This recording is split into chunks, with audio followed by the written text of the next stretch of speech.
बात करें तो उसको किस ढंग से दे रहे हैं? जयपुर ग्रामीण के लोगों ने इस बार सब जात पंथ धर्म सबसे आगे बढ़कर मतदान दिया है। और अभी जो पहला जो आया है रुझान, आपको आप बांसुर से आया है, आपको पता चल गया होगा कि वहां पर किस तरह से लोगों ने बढ़कर कांग्रेस या किसी अपने जात के प्रत्याशी को छोड़कर मुझे मतदान दिया है। तो बीजेपी लगातार बढ़त बनाई हुए है, एनडीए बढ़त बना रही है, लगातार कार्यकर्ताओं में जश्न का माहौल है।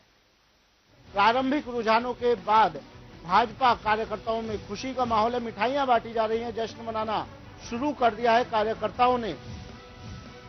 भाजपा कार्यालय में जश्न का माहौल, मिठाइयां बंटनी शुरू हो गई हैं, आतिशबाजियां की जा रही हैं, मिठाइयां बांटी जा रही है।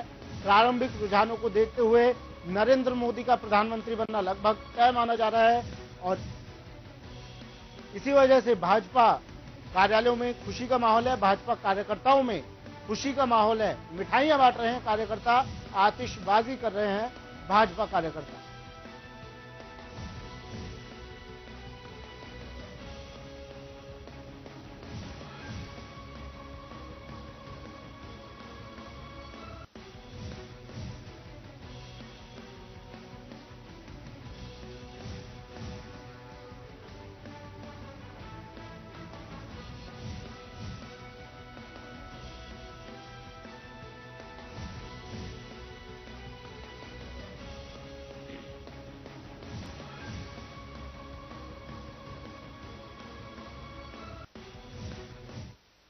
न्यूज कोऑर्डिनेटर योगेंद्र शर्मा हमारे साथ बने हुए हैं। योगेंद्र, उत्तर प्रदेश की बात करें तो सिर्फ 2 सीटों पर यहां पर यूपीए बढ़त बनाए हुए है।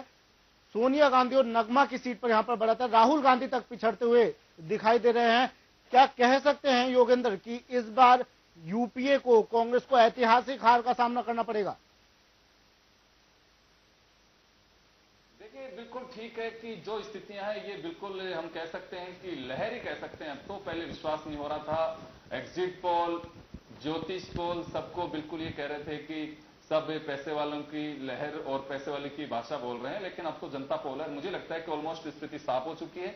एनडीए गवर्नमेंट बना रही है, नरेंद्र मोदी प्रधानमंत्री होंगे, ये बात बिल्कुल सही है और स्थितियां बिल्कुल साफ हो चुकी हैं। आपको वसुंधरा राजे ने ये कहा था कि आपको मेहनत करनी है और उसके बाद में आप छोड़िए, यानी कि कर्म करिए, फल पे छोड़ दीजिए। तो बहुत सारे विधायक ऐसे हैं कि जिनके मन में ये भावना जरूर आ रही होगी कि अब मेरा मंत्री पद बनना, मंत्री पद पे सुशोभित मुझे जरूर राजे जी करेंगी। तो ये चुनौती नरेंद्र मोदी के सामने, तो देश की जो अपेक्षाएं हैं वो 100 दिन की बात जैसे कर रहे थे कि कांग्रेस महंगाई कम नहीं कर पाई, अब इनके सामने भी चुनौतियां होंगी। आपको लगता है कि राजस्थान में भी एक बड़ा चैलेंज वसुंधरा राजे के सामने आ सकता है कि किसको मंत्री बनाएंगे? योगेंद्र, यहाँ रोकना चाहेंगे। बिल्कुल योगेंद्र, फिर से लौटेंगे आपके पास। बड़ी खबर आ रही है, बड़ी खबर आ रही जी, बड़ी खबर आ रही है योगेंद्र बिहार से। यहाँ पर आपको रोकेंगे, फिर से आपके पास लौटेंगे। बिहार से यहाँ पर बड़ी खबर आ रही है, उस खबर पर नजर डाल लेते हैं। फिर से न्यूज कोऑर्डिनेटर योगेंद्र शर्मा के पास जाएंगे, हमारे संवाददाता से बात करेंगे। बिहार से बड़ी खबर आ रही है इन चुनाव को लेकर। वाल्मीकि नगर से सतीश चंद्र दुबे आगे चल रहे हैं, पूर्णमासी राम पीछे चल रहे हैं। पश्चिमी चंपारण से भाजपा के डॉक्टर संजय जायसवाल आगे चल रहे हैं। पूर्वी चंपारण से राधा मोहन सिंह आगे, विनोद कुमार पीछे चल रहे हैं। शिवहर से रमा देवी आगे, अनवरुल हक और शाहिद अली खान पीछे चल रहे हैं।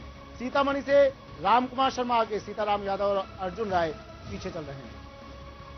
मधुबनी से हुकुमदेव आगे, अब्दुल बारी सिद्दीकी और गुलाम मौत पीछे चल रहे हैं।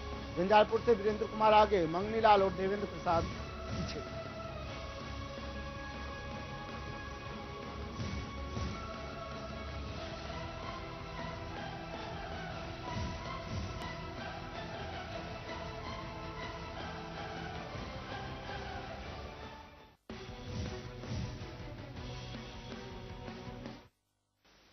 पटना संवाददाता भूपेंद्र दुबे हमारे साथ फोन लाइन पर मौजूद है। भूपेंद्र, बिहार की स्थिति की बात करें तो क्या कुछ चल रहा है वहां पर?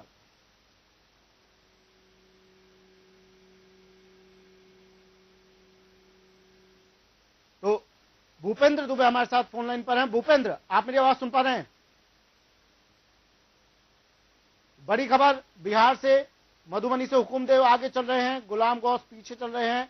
झंझारपुर से वीरेंद्र कुमार आगे, मंगनीलाल और देवेंद्र प्रसाद पीछे चल रहे हैं। कटिहार से तारिक अनवर आगे, निखिल कुमार और डॉक्टर रामप्रकाश पीछे चल रहे हैं।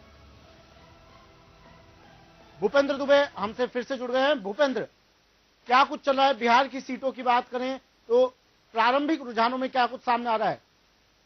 देखिए सुमित, जो एग्जिट पोल था उससे एग्जैक्ट पोल जो है बिहार का वो भारी पड़ रहा है। एग्जिट पोल में 22 सीटें बीजेपी एनडीए को मिलने की बात कही गई थी। शायद एनडीए के पूरे जो मुकुंबा है उसको 22 सीट मिलेगा, लेकिन अभी की जो स्थिति है उसमें 27 सीटों पर बढ़त बनाए हुए है बीजेपी, और बाकी 4 सीटों पर जो जदयू है, और 6 सीटों पर अभी राजद की बात कही जा रही है कि 6 सीटों पर राजद आगे चल रही है। और यही पूरा मजमून बिहार में दिख रहा है। और सबसे अहम बात है कि कई ऐसे दिग्गज नेता हैं जो अभी पीछे चल रहे हैं। अगर वैशाली की बात करें तो वहां राजद के जो रघुवंश प्रसाद सिंह हैं वो पीछे चल रहे हैं। उसके अलावा राबड़ी देवी पीछे चल रही हैं। हालांकि पाटलिपुत्रा में लालू यादव के लिए सुखद पहलू यह है कि निशा भारती वहां आगे चल रही है। लेकिन कुल मिलाकर के अगर आप देखिएगा तो बीजेपी को जो एग्जिट पोल के माध्यम से बताया गया था बिहार में अच्छी स्थिति रहेगी, उससे बहुत ज्यादा अच्छी स्थिति में अभी बीजेपी दिख रही है, क्योंकि जो काउंटिंग चल रही है उसमें 27 सीटों पर लगातार बढ़त है। सुमित, सबसे अहम बात यह है कि 29 सीटों तक की बढ़त गई थी बीजेपी की, और उसके बाद अभी तक 27 सीट पर बीजेपी रुकी हुई है। तो संभव है कि बहुत ज्यादा जो होता है कि ये चूंकि क्षेत्र इस बाहुल्य का था इसलिए यहाँ पर बढ़त मिली हुई है। कई बार ऐसे राजनीतिक जो समीक्षक है कयास लगाते हैं क्योंकि यहाँ पर मुस्लिम बाहुल्य वोट था इसलिए यहाँ पर ये बढ़त मिली हुई है, यहाँ पर यादव बाहुल्य, राजपूत बाहुल्य या सवर्ण बाहुल्य था। तो उस आधार पर कई बार इस तरीके की असेसमेंट हो जाती है कि किस नाते बीजेपी और वहां का कैंडिडेट आगे चल रहा है। लेकिन यहाँ अभी जो स्थिति है सुमित, बिल्कुल साफ है कि कोई फैक्टर कॉस्ट फैक्टर के आधार पर किसी एक सीट का आकलन नहीं किया जा सकता है, क्योंकि 27 सीटों पर लगातार बढ़त स्थिर है। तो भाजपा में काफी उत्साह भी है। प्रदेश कार्यालय की बात करें तो भाजपा प्रदेश कार्यालय में अभी से ही जम के वीर गुलाल खेला जा रहा है, नगाड़े बज रहे हैं। हालांकि पटाखा फोड़ने पर चूंकि प्रशासन ने पहले ही पाबंदी लगा रखी थी, तो उसको अगर छोड़ दिया जाए तो बाकी जश्न के जितने माहौल हो सकते हैं वो सब कुछ बीजेपी के प्रदेश कार्यालय में चल रहा है। चलिए, शुक्रिया भूपेंद्र तमाम जानकारी के लिए। तो बिहार में भी एनडीए जबरदस्त बढ़त बनाए हुए हैं। बीजेपी के प्रत्याशी लगातार आगे बढ़ते जा रहे हैं, कांग्रेस और दूसरे दल लगातार पिछड़ते जा रहे हैं। राजस्थान की सीटों का हाल दिखा देते हैं, ताजा रुझान आपको राजस्थान की सीटों के दिखा देते हैं। अलवर से खबर आ रही है, जितेंद्र सिंह हार सकते हैं। अलवर से केंद्रीय मंत्री जितेंद्र सिंह हार सकते हैं। भाजपा के महंत चांदनाथ आगे चल रहे हैं। यहाँ पर 1,86,767 वोट महंत चांदनाथ को मिले हैं। अब तक 85,654 जितेंद्र सिंह को मिले हैं। भंवर जितेंद्र सिंह यहां से अब कहा जा रहा है हार सकते हैं। हालांकि दिग्गज नेता रहे हैं, अलवर के केंद्रीय मंत्री रहे हैं, अलवर से सांसद रहे हैं, लेकिन अब उन्हें इस बार हार का सामना करना पड़ सकता है।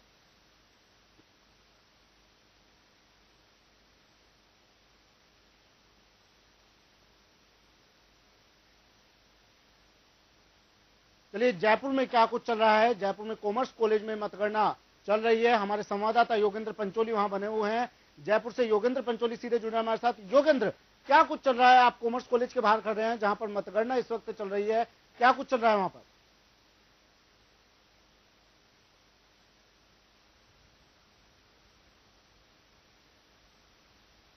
देखिए, कॉमर्स कॉलेज में जहां मैं खड़ा हूं, जयपुर शहर की 8 विधानसभा क्षेत्र यहां पर है। वहां की काउंटिंग चल रही है। करीब 5 चरण यहां पर पूरे हो चुके हैं। और मैं बताना चाहूंगा कि यहां पर जो बीजेपी के प्रत्याशी हैं रामचरण बोरा करीब 95,000 वोटों से आगे चल रहे हैं। वहीं जो कांग्रेस के प्रत्याशी हैं डॉक्टर महेश जोशी, वो करीब इससे इतने पीछे हैं। वहीं अगर मैं बात करूं दूसरी तरफ की, तो यहाँ पर जो तीसरे और जो अन्य जैसे आम आदमी पार्टी है, उनको कोई खास बढ़त नहीं मिल पाई है, बहुत नीचे है। उनका आंकड़ा भी हजारों में ही पहुंच पाया है। लेकिन फिलहाल यहाँ पर स्थिति है तो कहा जा सकता है कि जिस तरह से अभी तक 5 चरणों का रुझान सामने आया है, उनमें 1 लाख मतों से आगे चल रहे हैं रामचरण बोरा जी। योगेंद्र, बिल्कुल रामचरण बोहरा आगे चल रहे हैं। बीजेपी के प्रत्याशी लगातार हम दिखा रहे हैं दर्शकों को बढ़त बनाए हुए है। आप मतगणना स्थल के इस वक्त बाहर हैं, क्या कुछ माहौल वहां पर बना हुआ है? मतदाताओं में माफ कीजिएगा, कार्यकर्ताओं में, बीजेपी कार्यकर्ताओं में क्या कुछ माहौल देखने को मिल रहा है? और सुरक्षा की बात करें तो सुरक्षा व्यवस्था किस तरह की बनी हुई है?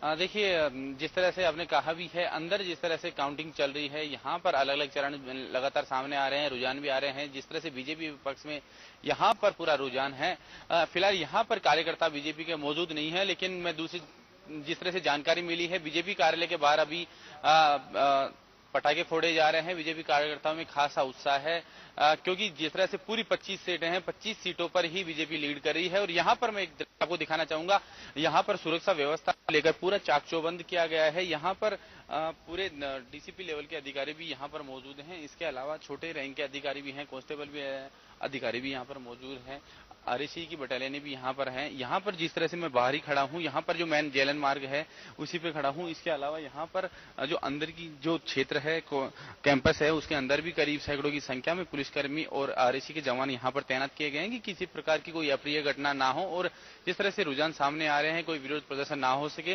जिसको देखते हुए पूरी व्यवस्था की गई है। और ये फिलहाल यहाँ पर जिस तरह से अभी काउंटिंग जारी है और यहाँ पर जो रुझान देखने को मिल रहा है वो बीजेपी के पक्ष में है। और जिस तरह से पूरी सुरक्षा व्यवस्था को चाकचौबंद रखा गया है और यहाँ पर अभी तक किसी प्रकार की अप्रिय घटना नहीं आई है। लेकिन इससे पहले मैं बताना चाहूंगा कि यहीं पर जो किशन पोल का जो पहला चरण चल रहा था, उस दौरान एक ईवीएम मशीन में खराबी की बात जरूर आई थी, लेकिन 10 से 15 मिनट बाद ही उसे सही कर दिया था। इस शिकायत के बाद केंद्रीय ऑब्जर्वर भी वहां पर पहुंचे थे, लेकिन अभी फिलहाल स्थिति शांतिपूर्ण कार्य चल रहा है यहाँ पर। और जिस तरह से मतगणना चल रही है, यहाँ पर बीजेपी का रुझान देखा जा रहा है।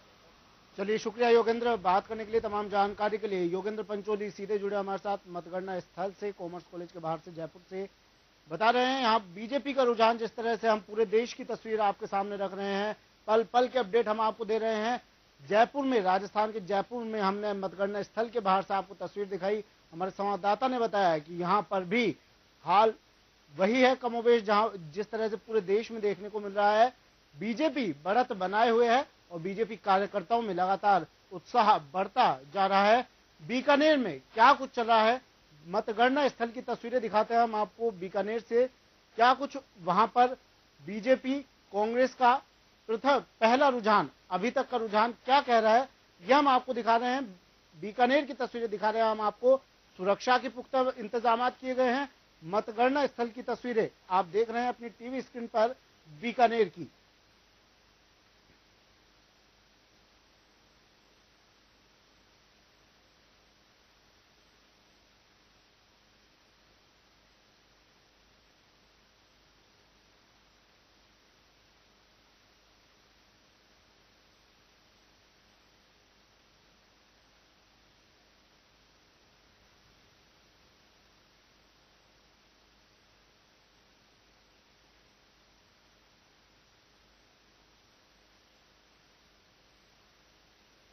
बीकानेर संवाददाता रामस्वरूप भाटी हमारे साथ फोन लाइन पर मौजूद हैं। रामस्वरूप, क्या कुछ चल रहा है बीकानेर की बात करें तो हम? बीकानेर के पॉलिटिक्स कॉलेज में सुबह से मतगणना शुरुआती दौर से ही अतुल राम मेघवाल बीजेपी के जो है आगे चल रहे हैं।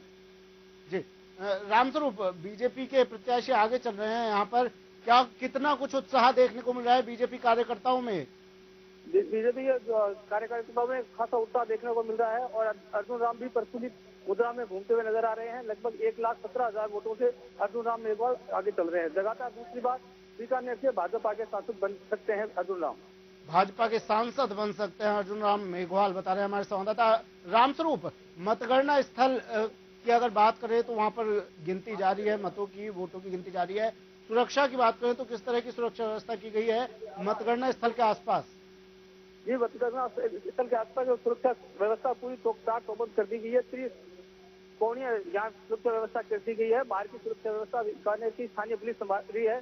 तो अंदर एंट्रेंस के लिए आरएससी के जवान तैनात है और ईवीएम और मतगणना कक्षों के अंदर बीएसएफ और पैरामिलिट्री फोर्सेस की तैनात है। और बीकानेर की निर्वाचन अधिकारी, जिला कलेक्टर लगातार निगरानी रखे हुए हैं। जी चलिए, शुक्रिया रामस्वरूप तमाम जानकारी के लिए। तो बीजेपी बीकानेर से आगे चल रही है। मतगणना स्थल पर भी बीएसएफ काफी सुरक्षा व्यवस्था पुख्ता की गई है। चलिए, तो तमाम रुझान हम आपको दिखा रहे हैं, पूरे देश के रुझान आपको पल पल के अपडेट दे रहे हैं। न्यूज कोऑर्डिनेटर योगेंद्र शर्मा बने हुए हमारे साथ। योगेंद्र, बिहार की अगर बात करें तो बिहार में संवाददाता से हमने बात की, एनडीए यहाँ पर भी लगातार बढ़त बनाए हुए है एनडीए। योगेंद्र, अगर बात करें पाला बदलने वालों की, तो क्या कुछ उनका हाल होने वाला है इस बार? क्या जनता इन पाला बदलने वालों का साथ देगी, क्या लगता है? देखिए सुमित, ये तो लहर ऐसी है, इसमें अभी पाला बदलने में आप देखिए, मैंने जैसे पहले भी कहा था कि पासवान की पोजीशन है, पासवान जीत रहे हैं, उनके बेटे जीत रहे हैं, तो ये लहर है। इस लहर में तो सारी चीजें एक साथ चल रही हैं। जैसे कहा जाता है कि घोड़े गधे सब एक साथ दौड़ सकते हैं, तो वो पोजीशन बन रही है। अभी कोई इसमें डिफाइन करना बहुत मुश्किल है कि किसकी पोजीशन क्या रह सकती है, लेकिन ये कह सकते हैं कि ये बात सही है। राजनीतिक दल अपनी विचारधारा से जोड़ करके चुनाव के वक्त बात करते हैं और ये कहते हैं कि पैराशूटी नहीं आनी चाहिए, ये सब चीजें कही तो जाती हैं, लेकिन अब फिलहाल ये जो लहर थी मोदी के नाम पे, मुझे लग रहा है कि लोगों ने खुल करके वोट कास्ट किया है। और जो चाहे उत्तर प्रदेश हो, चाहे बिहार हो, चाहे राजस्थान हो, छत्तीसगढ़, दिल्ली, गुजरात, सब जगह जो अच्छी पोजीशन के साथ में लीड कर रही है बीजेपी, तो वो सारी जो चीजें हैं इनमें ये कहीं किसी ने कैंडिडेट को देख करके और ये नहीं विचार किया कि किसको वोट देना है, किसको नहीं देना है। तो ये बहुत सारी जगह हैं, ये कैंडिडेट से ज्यादा उन्होंने मोदी के नाम पे वोट किया है। हो सकता है कई जगह तो ये भी हो कि कैंडिडेट को उन्होंने कमल देखा, मोदी के नाम पे वोट डाला। और पूरा चुनाव भी, कैंपेनिंग भी हम देखें तो पूरा मोदी पे फोकस था।